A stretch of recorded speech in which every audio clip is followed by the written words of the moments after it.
Hello! Our vlog for today is magluto tayo ng paksiw na isda.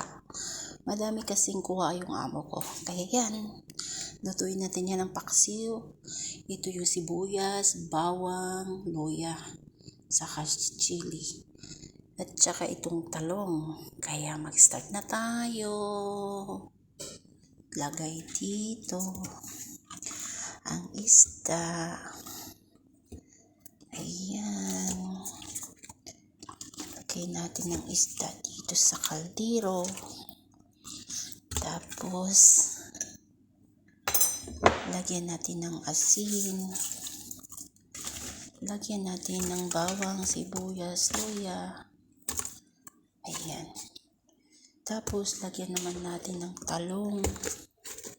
By layer natin lalagay ang talong, sibuyas, at saka bawang. Para meron siyang ayan. Ganyan, magpaksiw. Kayo ganyan ba din ba kayo magpaksiw? Ako ganito ako magpaksiw eh. Ayan. Ayan siya. Para talaga siyang maano. Tapos lagyan na naman natin. The same process lang po.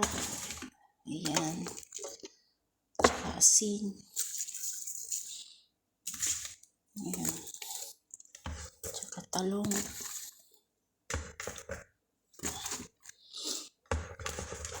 Sa amin lang po ito.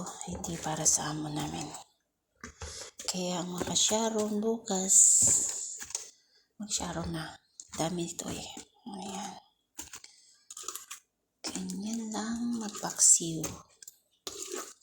Simple lang. Tapos suka.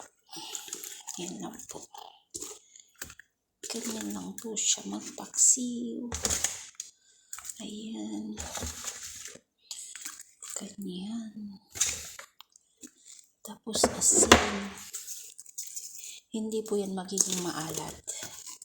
Kasi nga dito yung mga isda hindi siya maalat. Kailangan siyang may asin talaga para lumasa. Ayan siya. Tapos lagay na natin yung lahat ng natira. Ayan na siya. Suka na lang ang kulang dyan.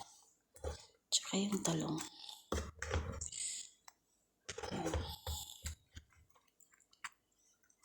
Ganyan lang.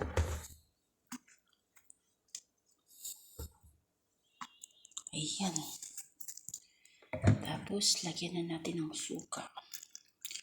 Hindi po ako naglalagay ng tubig sa paksiw. Suka lang po lahat. Ayan. Lutuin na natin. Ito ng paksiw natin, no? Naluto na siya. Madami pong talong nalilagay ko kasi gustong gusto ko sa paksiw na may talong. Thank you for watching. God bless.